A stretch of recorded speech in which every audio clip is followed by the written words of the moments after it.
कभी भी ऐसे लोगों की बातें सुनकर उदास नहीं होना है, और कभी भी ऐसे लोगों की बात सुनकर हालेलुया निराश नहीं होना है जिन्होंने आपके लाइफ के अंदर इन्वेस्ट ना किया हो। सोशल मीडिया स्पेशली, मैं आपको बोल सकता हूं, हमारे आईसीएम की जो फैमिली है ऑनलाइन की, मैं बोलता हूं अगर उन्हें मेरे में कोई कमी दिख जाए वो हमेशा मुझे पर्सनल मैसेज करेगी, और ऐसा हुआ भी है। कुछ अगर दिख जाए, कोई एक वर्ड में अगर मैंने गलती की हो या मेरे मुंह से निकल गया, वो हमेशा पर्सनल हो, कभी पब्लिक नहीं जाती है। और इसी के लिए आप देखते हो हमारे कमेंट सेक्शन में 99.99% हमारे कमेंट्स में कभी कुछ गलत नहीं लिखा होता। पता है क्यों? क्योंकि परिवार है, हम भाई बहन है, हम लहू का रिश्ता है हमारा।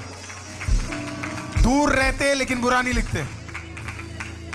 एक आध बार अगर गलती हो भी गई हमसे तो इतने नम्रता के साथ वो हमें मैसेज करते हैं, पास्टर अरुल ये छोटा सा गलती हो गया, मुझे इतना अच्छा लगता है, मैं उसे करेक्ट भी कर लेता हूं। मैं आपको सच बता रहा हूं, आई थिंक 4 या 5 वीक्स या 6 वीक्स अगो मैंने एक जबरदस्त परमेश्वर ने वचन दिया था, उसमें मैंने एक छोटी सी गलती कर दी। इतने हम्बली उस प्रभु के दास ने मुझे मैसेज किया, प्रभु के दास भी नहीं थे, वो एक विश्वासी थे, ले लीडर थे, उन्होंने मेरे को मैसेज किया, बोला पास्टर अरुल ये एक रेफरेंस गलत है करके। तुरंत मैंने उसको करेक्ट कर लिया, मुझे इतना ऑनरेबल लगा। देखना, वो आदमी कमेंट में लिख सकता था, लेकिन उस आदमी ने क्या किया, पर्सनल ईमेल लिया, ढूंढा, वहां जाकर उसने बोला पास्टर अरुल ये पार्ट है, इसको आप करेक्ट करना, डिस्क्रिप्शन में आप लिख देना। हमने उसे स्पेशली करेक्ट करके डिस्क्रिप्शन में मैं पर्सनली जाकर मैंने उसके अंदर लिखवाया कि ये यहां पे ये चीज गलत है, आप कृपया करके जो सुन रहे हैं डिस्क्रिप्शन में इसका करेक्ट चीज डाला हुआ है करके। स्पिरिट सही होना चाहिए। अहंकार का स्पिरिट दूसरों को गिराएगा, अहंकार का स्पिरिट दूसरों में कमी ढूंढेगा, अहंकार का स्पिरिट दूसरों को बर्बाद करेगा। नम्रता का स्पिरिट दूसरों को उठाएगा, नम्रता का स्पिरिट दूसरों को बनाएगा, नम्रता का स्पिरिट हालेलुया दूसरों को ब्लेस करेगा। हालेलुया। कितने लोगों को समझ आया वचन? अगर हमारे अंदर प्राइड है, ये हटना बहुत, प्रभु आपको उठा देगा। आपके बिजनेस, आपकी नौकरी में आप में से कुछ लोग शायद सीईओ बन जाओगे, वंडरफुल। आप में से कुछ लोग शायद उच्च पदवी के बड़े बड़े अद्भुत लोग बन जाओगे, आपके बिजनेस बढ़ जाएंगे। छोटे बिजनेसेस को देखकर उन्हें तिरस्कार मत कर देना, किसी को बेकार मत बोल देना, कोई बकवास मत बोल देना, अरे तू क्या, मुझे क्या है तेरी औकात, कुछ नहीं है करके ऐसे कभी मत बोल। क्योंकि हमारी क्या औकात थी, हमारी क्या औकात थी, कुछ नहीं थे। और हमारी औकात है भी क्या, कुछ नहीं है, मिट्टी से बने हुए हैं। क्या है हमारी औकात? कुछ नहीं है, मिट्टी से बने हुए हम लोगों की औकात कुछ नहीं है। क्या है हमारा अहंकार? घर। क्या है हमारा अहंकार? थोड़े पैसे। क्या है हमारा अहंकार? एक गाड़ी जो बाहर खड़ी हुई है, बस, इससे ज्यादा है क्या हमारे पास? कुछ नहीं। हरे पत्ते का अहंकार टूट जाता है जिस दिन तू हॉस्पिटल में कदम रखेगा, चूस के निकाल लेंगे तेरे अंदर से सारा। क्या अहंकार है? कुछ नहीं। लेकिन अगर आप नम्र रहोगे प्रियो, प्रभु आपके साथ गलत होने नहीं देगा। God will keep blessing. प्रभु आपको आशीषित करता रहेगा, ब्लेस करता रहेगा। God is a good God. प्रभु महान काम करेगा। हालेलुया। लास्ट पॉइंट और बता के हम खत्म करेंगे। द स्पिरिट ऑफ पाइथन और divination. The spirit of Python और डिविनेशन। प्रेरितों का किताब 16वां अध्याय 16वां वाक्य, एक्ट्स चैप्टर 16 वर्स नंबर 16। जब हम प्रार्थना करने की जगह जा रहे थे, यस, तो हमें एक दासी मिली जिसमें भावी कहने वाली आत्मा थी और भावी कहने से अपने स्वामियों के लिए बहुत कुछ कमा लाती थी। काफी बार ऐसे स्पिरिट्स हमें अटैक करते हैं जो हमें मूर्ति पूजा की ओर क्या करते हैं, हमें लेकर जाते हैं, आइडल वर्शिप की ओर लेकर जाते हैं। आइडल वर्शिप बहुत सारी चीजें। प्रभु को सबसे नफरत, पाप जो प्रभु बिल्कुल पसंद नहीं करता, वो है मूर्ति पूजा। प्रभु को 1% मूर्ति पूजा करना पसंद नहीं है। रिस्पेक्ट और वर्शिप में बहुत फर्क है। आप क्रॉस को रिस्पेक्ट करते हैं, या आपकी शिद्दत है, आप खुदा को रिस्पेक्ट कर रहे हो। आप उसके सामने आराधना कर रहे हो, वो दिक्कत है। चर्च में रहने वाला वो क्रॉस उसको रिस्पेक्ट करो, क्योंकि खुदा हमारे लिए उसी पे मरा, सूली पे मरा। पर वहां खड़े होके वो क्रॉस तुझे छुटकारा दिला पाएगा, और वो तेरी प्रार्थना को सुन रहा है तो बिल्कुल नहीं, वो सिर्फ एक लकड़ी है। फर्क है।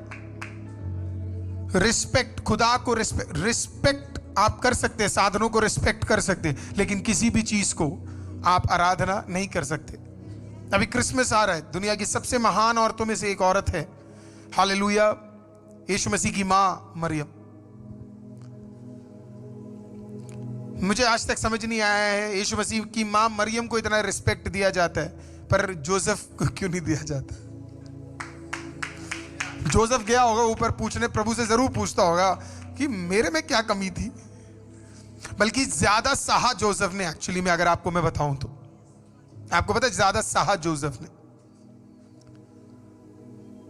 क्योंकि उस जमाने में विवाह से पहले अगर एक औरत गर्भवती हो जाए तो उसका पूरा खानदान उस मर्द को बोलेगा कि तू इससे शादी मत कर। वो अपने खानदान के खिलाफ गया, वो अपने लोगों के खिलाफ गया, वो अपने जगह के खिलाफ गया। जोसेफ गरीब फैमिली में से नहीं था, उसने अपनी प्रॉपर्टी छोड़ दी,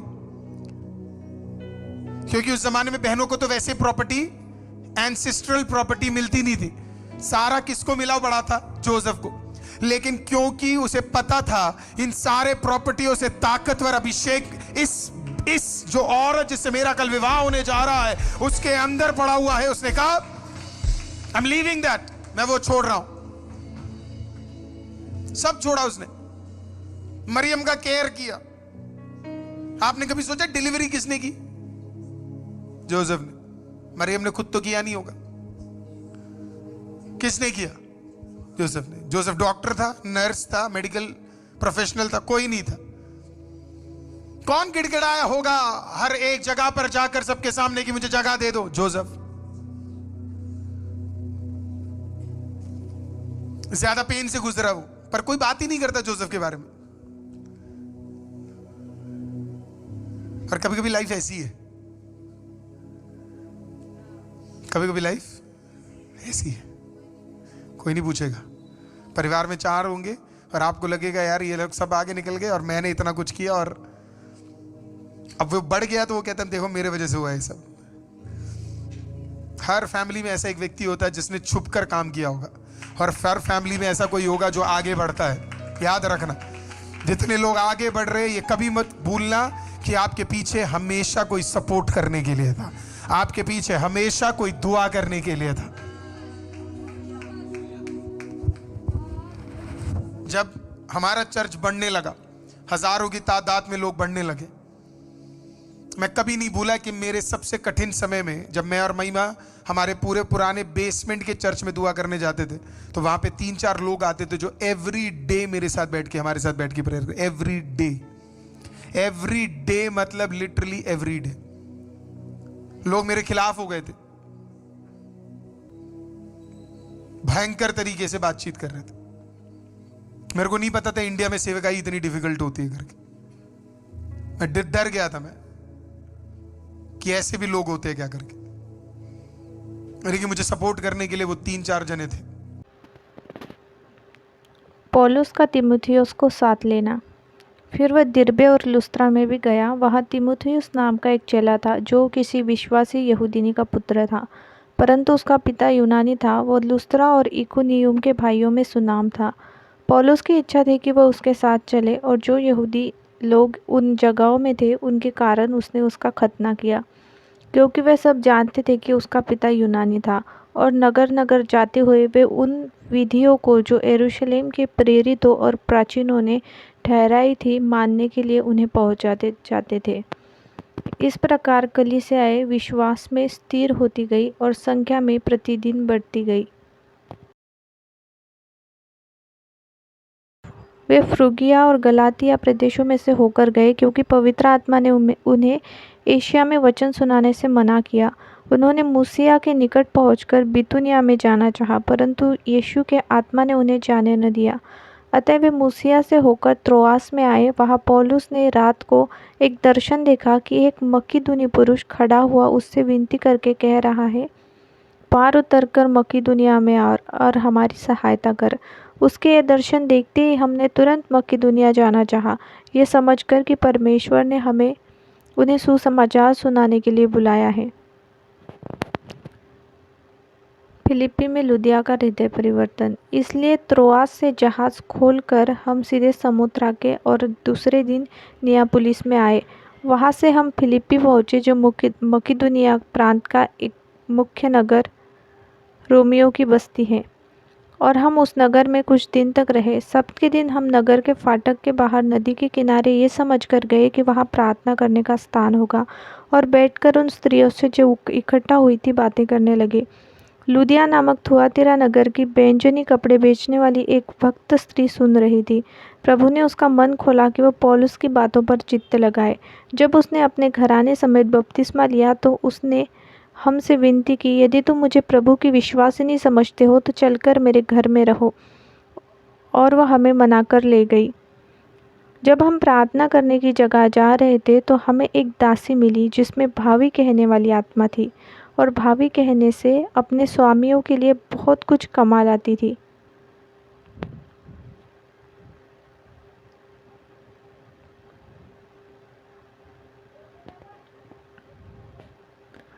वह पौलुस के और हमारे पीछे आकर चिल्लाने लगी, ये मनुष्य परम प्रधान परमेश्वर के दास है, जो हमें उद्धार के मार्ग की कथा सुनाते हैं। वह बहुत दिन तक ऐसा ही करती रही, परंतु पौलुस दुखी हुआ और मुड़कर उस आत्मा से कहा, मैं तुझे यीशु मसीह के नाम से आज्ञा देता हूँ कि उसमें से निकल जा। और वह उसी घड़ी निकल गई।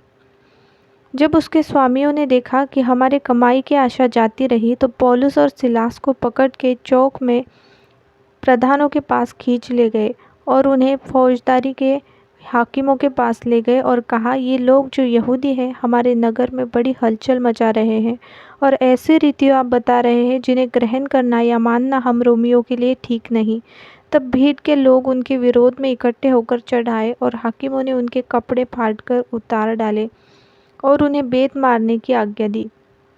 बहुत बेत लगवा कर उन्होंने उन्हें बंदीगृह में डाल दिया और दरोगा को आज्ञा दी कि उन्हें चौकसी से रखे। उसने ऐसी आज्ञा पाकर उन्हें भीतर की कोठरी में रखा और उनके पाँव काठ में ठोक दिए। पौलुस और सिलास की बंदीगृह से मुक्ति। आधी रात के लगभग पौलुस और सिलास प्रार्थना करते हुए परमेश्वर के भजन गा रहे थे और कैदी उनकी सुन रहे थे। इतने में एकाएक बड़ा भूकंप आया, यहाँ तक कि बंदीगृह की नींव हिल गई और तुरंत सब द्वार खुल गए और सबके बंधन खुल पड़े। दरोगा जाग उठा और बंदीगृह के द्वार खुले देखकर समझा कि कैदी भाग गए हैं। अतः उसने तलवार खींचकर अपने आप को मार डालना चाहा, परंतु पौलुस ने ऊंचे शब्द से पुकार कर कहा, अपने आप को कुछ हानि न पहुंचा, क्योंकि हम सब यही है। तब वह दिया मंगवाकर भीतर लपका और कांपता हुआ पौलुस और सिलास के आगे गिरा और उन्हें बाहर लाकर कहा, हे सज्जनों, उद्धार पाने के लिए मैं क्या करूं? उन्होंने कहा, प्रभु यीशु मसीह पर विश्वास कर तो तू और तेरा घराना उद्धार पाएगा। और उन्होंने उसको और उसके सारे घर के लोगों को प्रभु का वचन सुनाया। रात को उसी घड़ी उसने उन्हें ले जाकर उनके घाव धोए और उसने अपने सब लोगों समेत तुरंत बपतिस्मा लिया। तब उसने उन्हें अपने घर में ले जाकर उनके आगे भोजन रखा और सारे घराने समेत परमेश्वर पर विश्वास करके आनंद किया। जब दिन हुआ तब हाकिमों ने सिपाहियों के हाथ कहला भेजा कि उन मनुष्यों को छोड़ दो। दरोगा ने ये बातें पौलुस से कही, हाकिमों ने तुम्हें छोड़ देने की आज्ञा भेज दी है, इसलिए अब निकलकर कुशल से चले जाओ। परंतु पौलुस ने उनसे कहा, उन्होंने हमें जो रोमी मनुष्य है दोषी ठहराए बिना लोगों के सामने मारा और बंदीगृह में डाला। अब क्या हमें चुपके से निकाल रहे हैं? ऐसा नहीं, परंतु वे स्वयं आकर हमें बाहर निकाले। सिपाहियों ने यह बातें हाकिमों से कही और वे ये सुनकर कि रोमी हैं डर गए आकर उन्हें मनाया और बाहर ले जाकर विनती की कि नगर से चले जाओ। वे बंदीगृह से निकलकर लुदिया के यहाँ गए और भाइयों से भेंट करके उन्हें शांति दी और चले गए।